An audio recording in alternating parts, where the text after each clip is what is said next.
Welcome to So Much Fun. Today I thought we would learn how to hem pants, which could also apply to a skirt, a dress, whatever.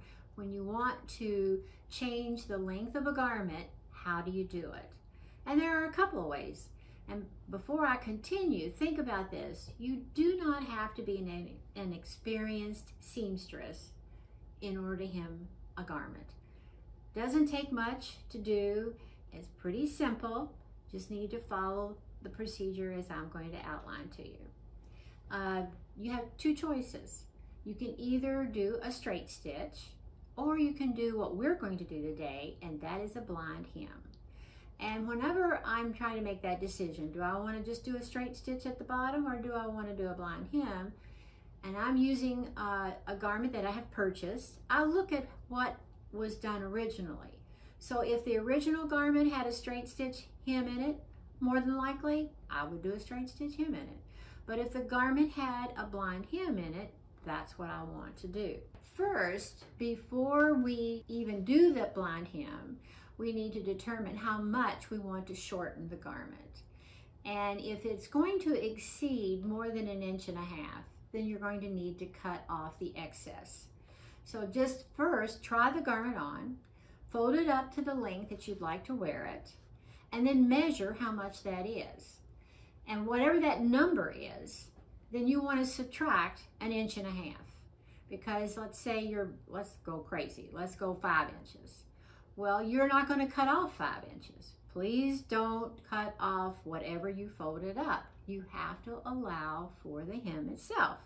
So if you folded up 5 inches, then that means you're only going to cut off 3.5 inches, all right? Because you've got to have that 1.5 for your hem. You can have the hem less than 1.5, but I would not exceed 1.5 inches. Then the next step would be to prepare the edge.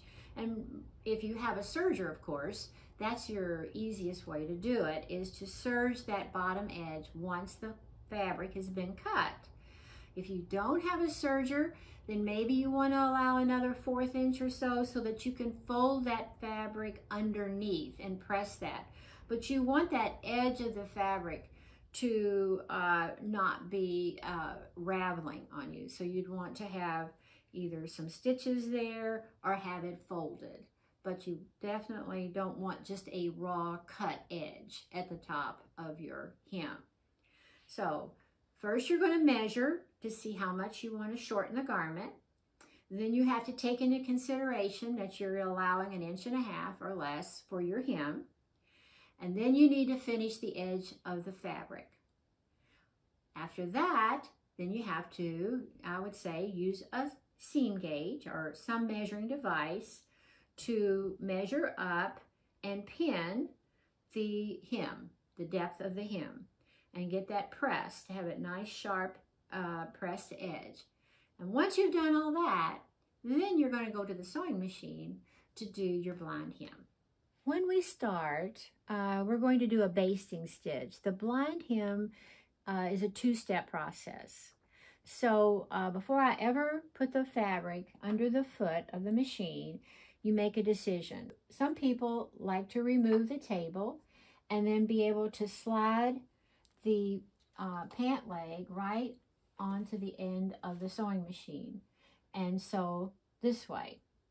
Other people like to keep the table on,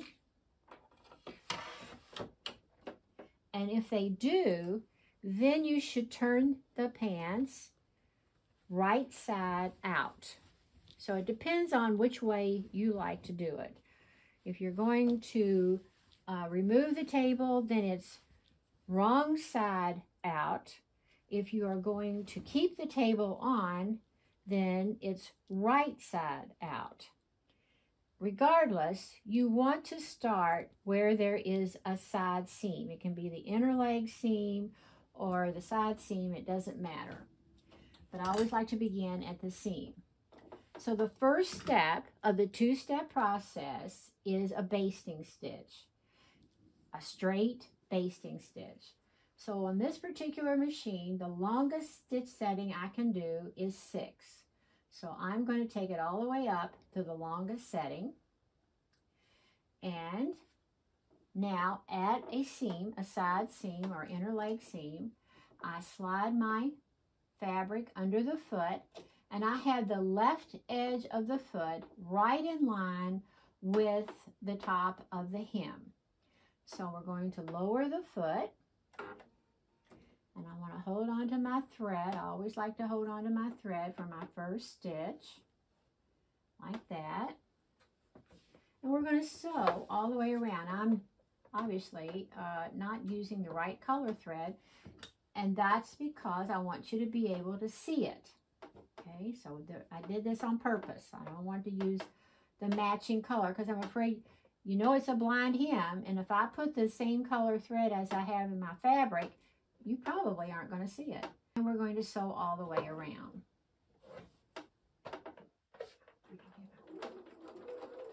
When you come to a pin, you know you want to stop and take it out. Don't sew over pins. That's a big no-no. We don't like to sew over pins. So just go all the way around. Make sure you keep it all nice and smooth and you don't have any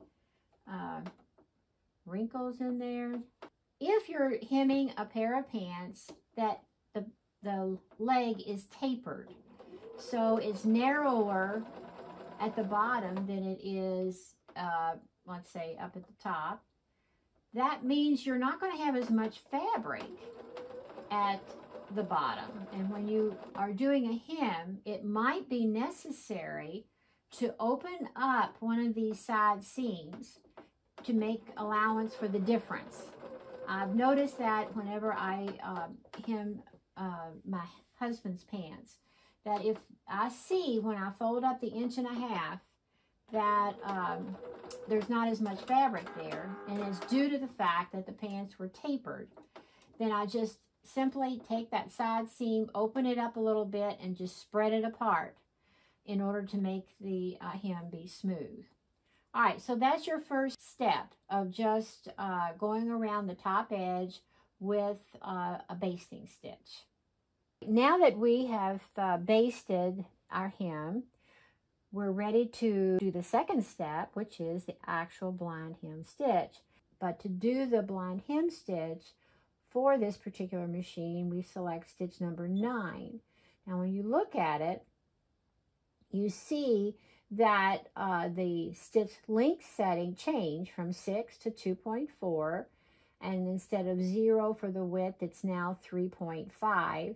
And then the pattern of the blind hem shows that it begins at the left, and then it's going to move to the right and make 4 straight stitches on the right hand side, and then it'll take 1 stitch over to the left, come back to the right, and continue that pattern.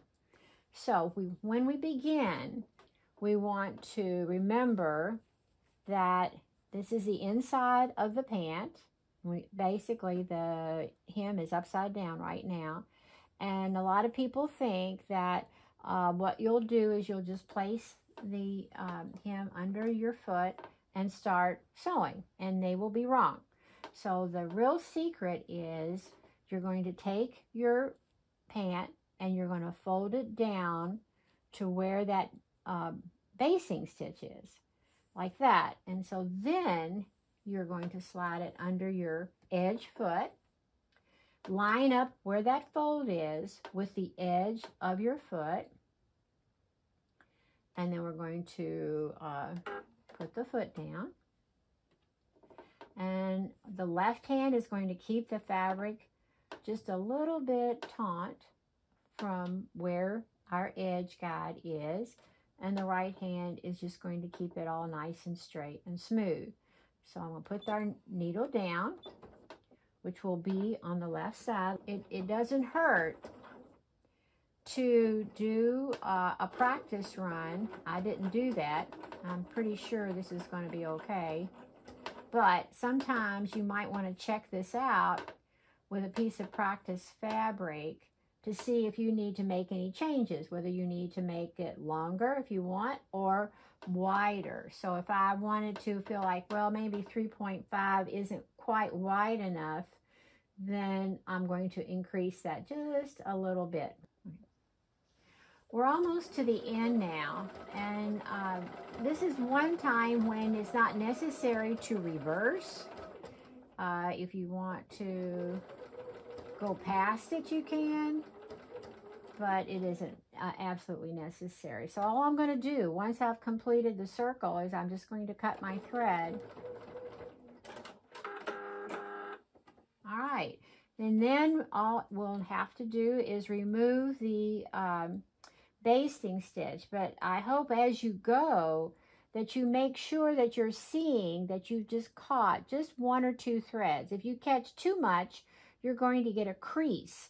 And if you don't catch it at all, then obviously you're going to have a gap.